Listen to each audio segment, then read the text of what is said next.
Yes. Hi, Rams! Good morning. School. Yes, yes. Morning. In Barangka School. Barangka? Yeah. Really? So what part of Manila do you stay in? In Quezon City. Quezon City? Where's that? In the Philippines. Oh, really?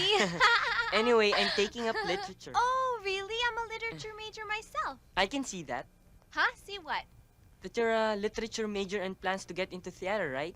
That's right. Wow, you could read my mind. Jen? This is Joy.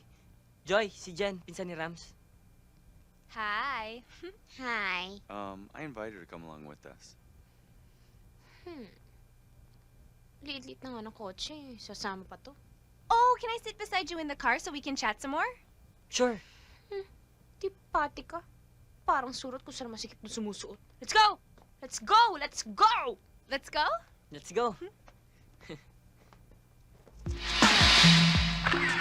Yan. Okay, give me a smile. Okay, to the right. Good. Great. The gown's perfect. That's it. Beautiful. Close together. Good. I just want to thank all of you for all of your help in this magazine. It really wouldn't be a success without you. Kaya ka pala nagdala ng wine. Hindi si Ronnie. I want to offer you a toast. Para sa kasal niyo ni Dodi? Hindi. Ito ay para sa kalayaan ni Dodi. Dahil hindi na matutuloy ang kasal namin. Hindi rin kasi totoong buntis ako eh. Dahil wala talagang nangyari sa amin ni Dodi. Lasing na siya nun. Sinabi ko lang lahat yon para magkagulo sila ni Laura.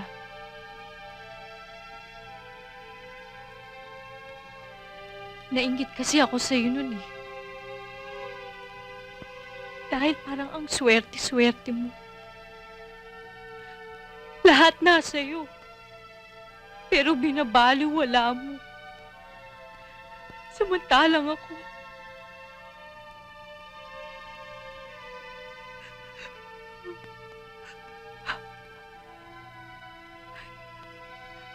I'm sorry.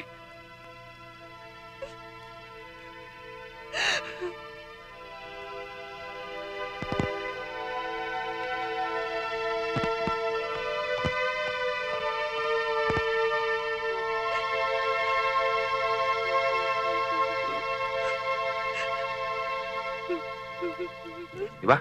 Wait a minute. Slow down. Medyo nabigla ako. Paano ko malaman ni Fina? Bakit mo naman sasabihin, no? Look, hindi siya masasaktan sa hindi niya nalalaman. Well, we are all partners in crime here. Kami ni Paul, makakatiyak kang walang mag-i-squill. Ewan ko si Perna. Excuse me, ha? Ako ba naman ay kailangan niya pang pagsabihan? Dati pa, magkasangkot na kami ni Ditas. Mas chismoso pa nga kayo mga lalaki, eh. O ano, Rodel? Gusto mo nang babasa ang sample ng contract? Pwede ko nang ipakita sa'yo. Mukhang binigyan niyo yata tong kaibigan niyo, Ayaan niyo na muna siya makapag-isip. Total, hindi naman ako nagmamadali, eh. Mauna na ako sa inyo. Saan ka pupunta? May lakad pa ako. Sabay-sabay na tayo. Wag na, may susundo pa sa akin, eh. Bye. Bye. Sige. Bye. Aditas? Ditas, I'm sorry. Huwag mo sanang isipin na ayoko sa'yo. Kaya lang, Wala kang dapat i-explain. Naintindihan ko.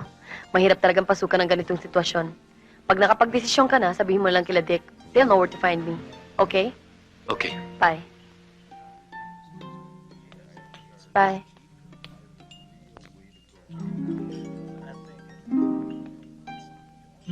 Saan niyo naman nakilala yun, pare? Best friend ko. Niligaw na rin niya ni Paul, eh. Di ba, Paulino? Hindi nga lang pumasa. Tapos, i-blinded ko kay Dick. Wala rin nangyari. Bakit?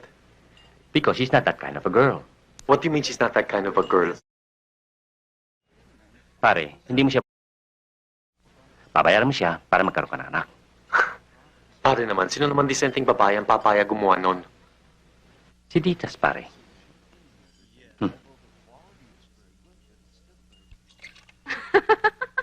Ikaw talaga. Oh yeah, I'll see you later. See you. Bye. Dito ka ba magdi-dinner mamaya? Hindi ako sure. Bakit? Alis ako eh. Saan ka pupunta? Kina Roxanne, birthday niya. Nakita ko si Mike kahapon, wala naman siyang binanggit sa akin. This year kasi, hindi invited ang mga husbands. Gusto ni Roxanne, puro kami mga babae. Tipong girls' night out ba? Napapadalas yata ang girls' night out mo ngayon, ah. Ano naman ang masama doon? Panay din naman ang boys' night out mo, ah. Nagbibilangan na ba tayo ngayon? Ewan ko sa'yo. Parang ikaw pa nagrereklamo eh. Hindi ako nagre-reklamo. Pinupuna lang kita. Ayoko nang pinupuna. Ayoko nang parang... Parang hindi ko na pwedeng gawin ang gusto ko, ah. Wala akong sinabing ganun. Hindi mo na kailangan sabihin.